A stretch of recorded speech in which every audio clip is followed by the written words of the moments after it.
அனைவருக்கும் வணக்கம். இன்றைய காணொளியில் நாம் பார்க்க போவது உலக மற்றும் இந்திய ஏஐ நிறுவனங்களில் முதலீடு செய்யப்பட்டுள்ள முதலீடுகளின் மதிப்பையும் அதில் முதலீடு செய்துள்ள பெரிய நிறுவனங்களின் பங்கேற்பையும் பார்க்கலாம். கடந்த சில வருடங்களாக உலக அளவில் செயற்கை நுண்ணறிவின் பயன்பாடு அதிகரித்து வருகிறது. அதில் நாம் அறிந்த ஒரு ஃபேமஸான ஒரு நிறுவனம் தான் ChatGPT. இதை உருவாக்கிய நிறுவனம் OpenAI. ஆப்வியஸ்லி மைக்ரோசாஃப்ட் தான் அதை கண்ட்ரோல் பண்றாங்க. OpenAIயின் ChatGPT யூசர் எண்ணிக்கை தொடங்கப்பட்ட 2 மாதங்களில் 100 மில்லியன் முகவர்களை தாண்டியது. இப்போ இன்வெஸ்டர்ஸ் எல்லாம், அதாவது குறிப்பாக ரீட்டைல் இன்வெஸ்டர்ஸோட மிக விருப்பமான இருப்பது என்னன்னா ஏஐ நிறுவனங்கள்ல முதலீடு செய்வது மட்டுமே. அதற்கு காரணம் கடந்த ஆண்டுகளில் ஏஐ நிறுவனங்கள் கொடுத்த அதீத வருமானம் மற்றும் ஃபியூச்சர் growth எக்ஸ்பெக்டேஷன் தான். குறிப்பாக ஏஐ சிப் தயாரிக்கும் தொழில் நிறுவனமான NVIDIA கடந்த ஆண்டில் மட்டும் 200% ரிட்டர்ன் கொடுத்துள்ளது. அதன் தற்போதைய மார்க்கெட் கேபிட்டல் 3 ட்ரில்லியனை எட்டியுள்ளது. வேறு ஏஐ நிறுவனங்களான Broadcom, meta platform, Taiwan semiconductor, Qualcomm and applied materials போன்ற நிறுவனங்கள் 50 முதல் 80% வரையிலான ரிசல்ட்டை கொடுத்துள்ளது. 30க்கும் மேற்பட்ட உலக நிறுவனங்களின் சந்தை மதிப்பு $100 பில்லியன் எட்டியுள்ளது. ஸோ நம்ம இப்போ என்ன பார்க்க போறோம்னா, எக்கனாமிக்ஸ் டைம்ல ஒரு ஆர்டிகிள் கொடுத்துக்கிறாங்க. அந்த ஆர்டிகிள்ல ஏஐ நிறுவனங்கள் 20 நிறுவனங்களுடைய பெயரை வரிசைப்படுத்தி கொடுத்துருக்காங்க சந்தை மதிப்பீட்டில். அதற்கு முன்னாடி ஒரு சிறிய ரீசன்ட் ஸ்டாக் நியூஸை பார்த்துக்கலாம். ஸோ இதில் என்ன சொல்லிக்கிறாங்கன்னா, ஃபர்ஸ்ட் ஹாஃப் ஆஃப் 2024ல வந்து பார்த்தீங்கன்னா நாஸ்டாக் வந்து ரிட்டர்ன் கொடுத்துருக்குது.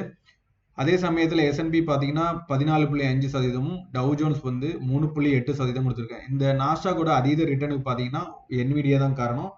ஸோ NVIDIA வேற எதுவும் இல்லை, ஏஐ ஸ்டாக்ஸ் தானா. அதுக்கப்புறம் பார்த்தீங்கன்னா மெட்டாக்கு ஒரு சின்ன ஃபைன் கொடுத்துருது. யூரோப்பியன் யூனியன் வந்து பார்த்தீங்கன்னா மெட்டாக்கு வயலேட்டிங் டிஜிட்டல் ரூல்ஸுக்காக ஃபைன் அடிச்சுக்கிறாங்க. அதுக்கப்புறம் தேர்ட் நியூஸ் பார்த்தீங்கன்னா டெஸ்லாவோட Q2 டெலிவரி வந்து 3.7% ஃபால் ஆகும்னு அனலிஸ்ட் எதிர்பார்க்குறாங்க. காரணம் என்னன்னா, அவங்களோட China competition in China, example BYDயோட டாமினேஷன் அதிகமாக இருக்குது இன் சைனால, அது ஒன்று. ரெண்டாவது, புதிய மாடலோட டெஸ்லா காரோட ப்ரைஸ் வந்து ரொம்பவே ஹையாக இருக்குது. ஸோ அதுவும் ஒரு காரணம். ஸோ இதுதான் நம்ம டிஸ்கஸ் பண்ணது, a slice of AI how much is worth. So பெரும்பாலான நிறுவனங்கள் சந்தையில் இன்னும் பதிவிடவில்லை. அதாவது இதுல இந்த OpenAI, XAI இந்த மாதிரி பதிவிக்கப்படல. இதெல்லாம் வந்து பிரைவேட்டா தான் இருக்குது. பிரைவேட் கம்பெனிஸ் தான் இந்த கம்பெனிஸை ஹோல்ட் பண்ணிட்டு இருக்காங்க. அந்த நிறுவனங்களில் கடைசி காலங்களில் செய்யப்பட்ட முதலீடுகளின் வரிசையில் வகைப்படுத்தப்பட்டுள்ளது. ஸோ அதில் பார்த்தீங்கன்னா முதல் பெரிய நிறுவனமான OpenAI நிறுவனம் சந்தை மதிப்பானது $80 பில்லியன் எட்டியுள்ளது. இதன் முதலீட்டாளர்கள் மைக்ரோசாஃப்ட் மற்றும் வெஞ்சர் கேபிட்டல். இரண்டாவது நிறுவனமானது XAI, இதன் தலைவர் எலான் மஸ்க் ஆவார். இதன் சந்தை மதிப்பு $18 பில்லியன் எட்டியுள்ளது. அதுக்கப்புறம் மூன்றாவது பெரிய நிறுவனமானது ஸ்கேல் AI, இதன் மதிப்பு $13 பில்லியன் எட்டியுள்ளது. இப்ப ரீசெண்டா பாத்தீங்கன்னா மெட்டா, NVIDIA, அமேசான், எக்ஸல் போன்ற முன்னணி நிறுவனங்கள் ஏறத்தாழ $1 பில்லியன் முதலீடு செய்துள்ளது. இந்த நிறுவனம் வந்து சான் பிரான்சிஸ்கோவை தலைமையிடமாக கொண்டு செயல்படுது. ஸ்கேல் AI வந்து என்ன சொல்றதுன்னா, contributes to the development of innovative, competitive, diverse and inclusive. இது ஒரு கனடியன் கம்பெனி. அதுக்கப்புறம் சந்தை மதிப்பீட்டின் அடிப்படையில் 4வது பெரிய நிறுவனமானது கோஹியர் AI, இதன் மதிப்பானது $5 பில்லியன் எட்டியுள்ளது. இதுலயும் பாத்தீங்கன்னா ரீசெண்டா NVIDIA, சேல்ஸ்போர்ஸ், சிஸ்கோ போன்ற முன்னணி நிறுவனங்கள் $450 மில்லியன் முதலீடு செய்துள்ளது. அதுக்கப்புறம் சந்தை மதிப்பின் அடிப்படையில் 5வது பெரிய நிறுவனமானது ஆந்த்ரோபிக் உள்ளது. இதன் சந்தை மதிப்பானது $4 பில்லியன் எட்டியுள்ளது.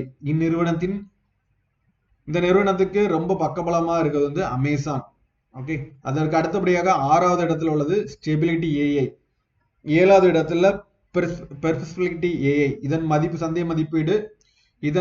சந்தை மதிப்பீடு $3 பில்லியன் ஆகும். இந்நிறுவனத்தின் முக்கிய பங்குதாரராக ஜப்பானை சேர்ந்த டெக்னாலஜி நிறுவனமான சாஃப்ட் பேங்க் $20 பில்லியன் முதலீடு செய்துள்ளது.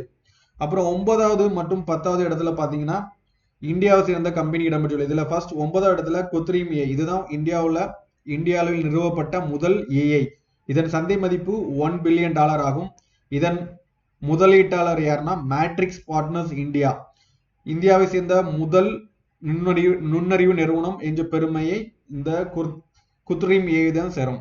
இதை தொடங்கியவர் யாருன்னா ஓலா நிறுவனத்தின் கோ-ஃபவுண்டர் பவிஷ் அகர்வால் ஆவார். அதுக்கப்புறம் 10வது பாத்தீங்கன்னா சர்வம் ஏஐ. இதோட ஹெட் ஆபீஸ் பாத்தீங்கன்னா தமிழ்நாட்டை தலைமை இடமாக கொண்டு இயங்கும் முதல் செயற்கை நுண்ணறிவு நிறுவனம். இதோட சந்தை மதிப்பு பாத்தீங்கன்னா $110 பில்லியன் ஆகும். இதோட முதலீட்டாளர்கள் யாருன்னா லைட் ஸ்பீட், பீக் எக்ஸ்பி மற்றும் கோஸ்லா வெஞ்சர்ஸ்.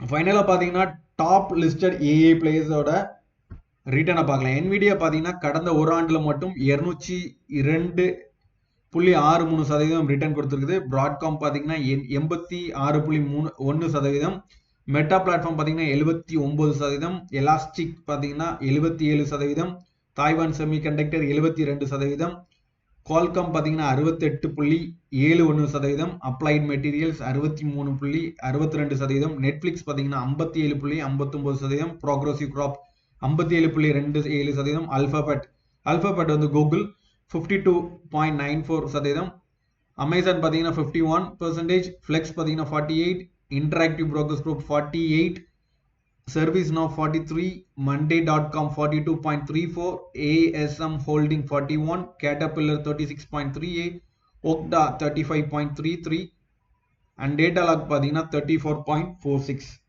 ஸோ இந்த காணொலியில் விவரிக்கப்பட்ட அனைத்து தகவல்களும் எக்கனாமிக்ஸ் டைம் பேப்பர்ல வந்து ஆர்டிக்கலை பேஸ் பண்ணி தான் இருக்கு.